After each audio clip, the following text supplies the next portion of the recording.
ನಮಸ್ತೆ friends, welcome to Rekha's family vlogs. Friends, ನಾನಿವತ್ತು ನಮ್ಮ ಹಳ್ಳಿಗಳ ಕಡೆ ಸಾಂಪ್ರದಾಯಿಕವಾಗಿ ಮುದ್ದೆನ ಯಾವ ರೀತಿ ಮಾಡ್ತಾರೆ ಅನ್ನೋದನ್ನು ತೋರಿಸ್ತೀನಿ. ಸಾಮಾನ್ಯವಾಗಿ ಎಲ್ಲರೂ ಒಂದು ಮುದ್ದೆ, ಎರಡು ಮುದ್ದೆ, ಜಾಸ್ತಿ ಅಂದರೆ 3 ಮುದ್ದೆ 4 ಮುದ್ದೆಯಷ್ಟು ಮುದ್ದೆನ ಮಾಡಿ ತೋರಿಸಿರ್ತಾರೆ.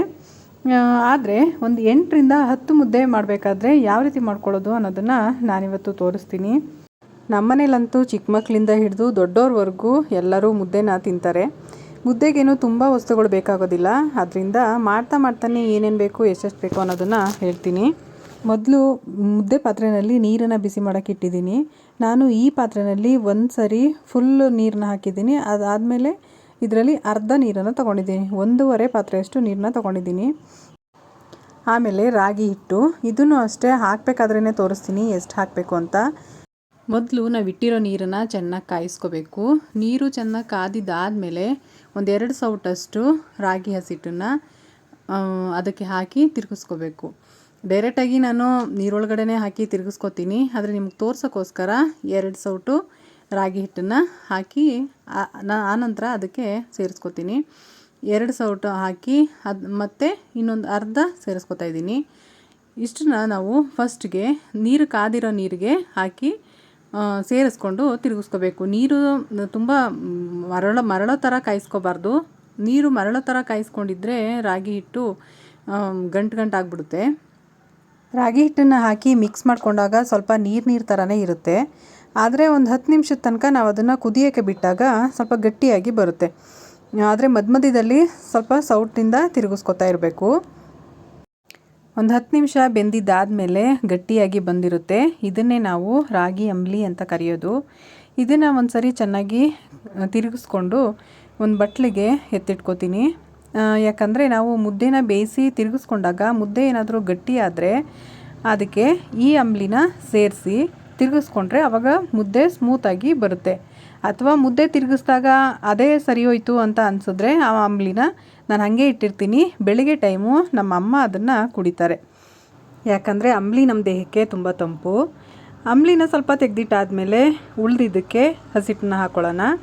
ನಾನು ಈ ಬಟ್ಲಲ್ಲಿ 3 ಬಟ್ಲು ಹಸಿಟ್ಟನ್ನ ಹಾಕೋತೀನಿ. ಮುದ್ದೆ ತಿರುಗಿಸ್ಬೇಕಾದ್ರೆ ಏನಾದರೂ ಹಸಿಟ್ಟು ಕಡಿಮೆ ಆಗಿ ಮುದ್ದೆ ತೆಳ್ಳಗಾಯಿತು ಅಂತ ಅನಿಸಿದ್ರೆ ಮತ್ತೆ ಇನ್ನೊಂದು ಸ್ವಲ್ಪ ಸೇರಿಸ್ಕೊಂಡು ತಿರುಗಿಸ್ಕೋಬೋದು. ಆದರೆ ಹಾಕಬೇಕಾದ್ರೇ ಜಾಸ್ತಿ ಆಗಿಬಿಟ್ರೆ ತುಂಬ ಗಟ್ಟಿ ಆಗಿಬಿಡುತ್ತೆ. ಅದಕ್ಕೋಸ್ಕರ 3 ಬಟ್ಲನ್ನು ಹಾಕಿರ್ತೀನಿ. ತಿರುಗಿಸುವಾಗ ನೋಡಿಕೊಂಡು ಹಾಕೋಬೋದು. ಹಿಟ್ಟು ಹಾಕಿದಾದ್ಮೇಲೆ ಒಂದು 10 ನಿಮಿಷ ಚೆನ್ನಾಗಿ ಬೇಯಿಸ್ಕೋಬೇಕು. ಮುದ್ದೆ ಬೆಂದಷ್ಟು ಚೆನ್ನಾಗಿರುತ್ತೆ. ಇಲ್ಲ ನಾವು ಒಂದು 5 ನಿಮಿಷಕ್ಕೆ ಬೇಗ ತಿರುಗಿಸ್ಬಿಟ್ರೆ ಕೈಗೆಲ್ಲ ಅಂಟ್ಕೋತಾ ಇರುತ್ತೆ, ಆವಾಗ ಮುದ್ದೆ ಬೆಂದಿರೋದಿಲ್ಲ. ಇಲ್ಲಿ ನೋಡಿ, ಇವಾಗ ಮುದ್ದೆ ಚೆನ್ನಾಗಿ ಬೆಂದಿದೆ. ನಾನು ಒಂದು 10ರಿಂದ 12 ನಿಮಿಷ ಬೇಯಿಸಿದ್ದೀನಿ. ಇವಾಗ ಇದನ್ನು ತಿರುಗಿಸ್ಕೊಳ್ಳೋಣ. ಇದು ನಾನು ಮುದ್ದೆ ತಿರುಗ್ಸೋಕ್ಕೆ ಅಂತ ಇಟ್ಕೊಂಡಿರೋಂಥ ಮುದ್ದೆ ಕೋಲು. ಇದನ್ನು ನಮ್ಮೂರ ಕಡೆ ಹಿಟ್ಟಿನ ದೊಣ್ಣೆ ಅಂತ ಕರೀತಾರೆ. ನಾನು ಯಾವಾಗಲೂ ಇದರಲ್ಲೇ ಮುದ್ದೆ ತಿರುಗಿಸೋದು. 1 ಮುದ್ದೆ 2 ಮುದ್ದೆ ಏನಾದರೂ ಮಾಡಬೇಕಾದ್ರೆ ಸೌಟಿಂದ ತಿರುಗಿಸ್ಕೊತೀನಿ. ಆದರೆ ಒಂದು 7ರಿಂದ 8 ಅಥವಾ 10 ಮುದ್ದೆ ಮಾಡಬೇಕಾದ್ರೆ ಇದರಿಂದನೇ ತಿರುಗಿಸ್ಕೋಬೇಕು. ಸೌಟಿಂದ ತಿರುಗ್ಸೋಕ್ಕೋದ್ರೆ ಮುದ್ದೆ ಗಂಟಾಗ್ಬಿಡುತ್ತೆ. ಮೊದಲು ನಾವು ಹಾಕಿರೋಂಥ ಹಸಿಟ್ಟನ್ನು ಚೆನ್ನಾಗಿ ಒಡ್ಕೋಬೇಕು. ಯಾಕಂದರೆ ಅದು ಬೆಂದು ಒಂದೇ ಕಡೆ ಗಟ್ಟಿಯಾಗಿರುತ್ತೆ. ಅದನ್ನು ಚೆನ್ನಾಗಿ ಒಡ್ಕೊಂಡು ಆಮೇಲೆ ತಿರುಗ್ಸೋಕ್ಕೆ ಸ್ಟಾರ್ಟ್ ಮಾಡಬೇಕು. ಮೊದಲು ನಿಧಾನಕ್ಕೆ ತಿರುಗಿಸ್ಕೋಬೇಕು. ಗ್ಯಾಸ್ ಮೇಲೆ ತಿರುಗಿಸೋದ್ರಿಂದ ಪಾತ್ರೆ ಅಲ್ಗಾಡ್ತಾ ಇರುತ್ತೆ. ಅದರಿಂದ ಯಾರಾದರೂ ಒಬ್ಬರು ಹಿಡ್ಕೊಂಡ್ರೆ ನಾವು ಈಸಿಯಾಗಿ ತಿರುಗಿಸ್ಕೋಬೋದು. ಇಲ್ಲಿ ನಮ್ಮ ಮನೆಯವರು ಹಿಡ್ಕೊಂಡಿದ್ದಾರೆ, ನಾನು ತಿರುಗಿಸ್ತಾ ಇದ್ದೀನಿ. ನಾವು ತಿರುಗಿಸ್ತಾ ಗೊತ್ತಾಗುತ್ತೆ ತೆಳ್ಳಗಾಗ್ತಾ ಇದೆಯೋ ಅಥವಾ ಗಟ್ಟಿ ಆಗ್ತಾ ಇದೆಯೋ ಅಂತ. ನಾನಿಲ್ಲಿ ಮಾಡ್ತಾ ಇರೋ ಮುದ್ದೆ ಸ್ವಲ್ಪ ಗಟ್ಟಿ ಆಯಿತು ಅಂತ ನನಗನ್ನಿಸ್ತು. ಅದರಿಂದ ನಾನು ತೆಗೆದಿಟ್ಟಿದ್ನಲ್ಲ ಆಂಬ್ಲಿನ ಸ್ವಲ್ಪ ಹಾಕೋತಿದ್ದೀನಿ. ಅಂಬ್ಲಿ ಹಾಕ್ಕೊಂಡ್ಮೇಲೆ ಚೆನ್ನಾಗಿ ಮಿಕ್ಸ್ ಆಗೋ ಥರ ಮತ್ತೆ ತಿರುಗಿಸ್ಕೋಬೇಕು. ಅಂಬ್ಲಿ ಹಾಕಿದ್ಮೇಲೆ ನಾವು ಸರಿಯಾಗಿ ತಿರುಗಿಸ್ಲಿಲ್ಲ ಅಂದರೆ ಅಥವಾ ಗ್ಯಾಸಲ್ಲಿ ಉರಿ ಏನಾದರೂ ಕಡಿಮೆ ಮಾಡಿಬಿಟ್ರೆ ಮುದ್ದೆ ಸರಿಯಾಗಿ ಬೇಯೋದಿಲ್ಲ. ಆವಾಗ ಫುಲ್ಲು ಕೈಗೆಲ್ಲ ಅಂಟ್ತಾ ಇರುತ್ತೆ.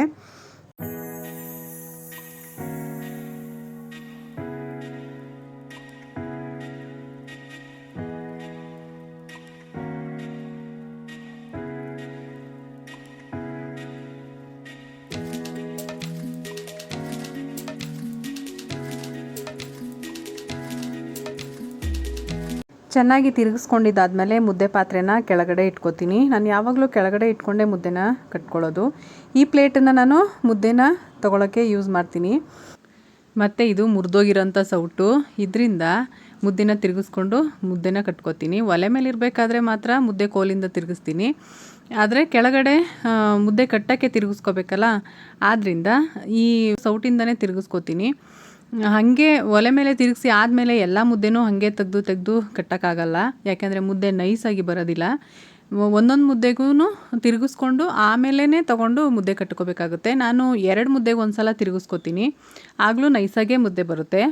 ನನಗೆ ಪ್ಲೇಟಲ್ಲೋ ಅಥವಾ ಮಣೆ ಮೇಲೋ ಮುದ್ದೆನೆಲ್ಲ ಕಟ್ಟೋದಕ್ಕೆ ಬರೋದಿಲ್ಲ. ನಾನು ಯೂಸ್ ಮಾಡೋದು ಇದನ್ನು ಮರಬಟ್ಲು ಅಂತಾರೆ, ಮತ್ತು ನಮ್ಮ ಹಳ್ಳಿ ಭಾಷೆಯಲ್ಲಿ ಬಟ್ನಿಂಗಿ ಅಂತ ಕರೀತಾರೆ. ನನಗೆ ಇದರಲ್ಲೇ ಮಾಡಿ ಅಭ್ಯಾಸ. ಬೇರೆ ಪ್ಲೇಟಲ್ಲೆಲ್ಲ ಮುದ್ದೆ ಕಟ್ಟೋದಕ್ಕೆ ನನಗೆ ಬರೋಲ್ಲ. ಇದರಲ್ಲಿ ತುಂಬ ಚೆನ್ನಾಗಿ ಬರುತ್ತೆ. ನಾವು ಎಷ್ಟು ಚಿಕ್ಕದಾಗಿ ಬೇಕಾದರೂ ಮಾಡ್ಬೋದು ಅಥವಾ ದೊಡ್ಡದಾಗಿ ಬೇಕಾದರೂ ಮಾಡ್ಬೋದು.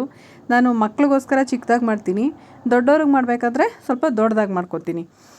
ತುಂಬ ಚೆನ್ನಾಗಿ ಬರುತ್ತೆ ಇದರಲ್ಲಿ. ಇದನ್ನು ಮರದಿಂದ ಮಾಡಿರ್ತಾರೆ. ನಮ್ಮ ಹಳ್ಳಿಗಳ ಕಡೆ ಎಲ್ಲರ ಮನೆಯಲ್ಲೂ ಇದು ಇದ್ದೇ ಇರುತ್ತೆ.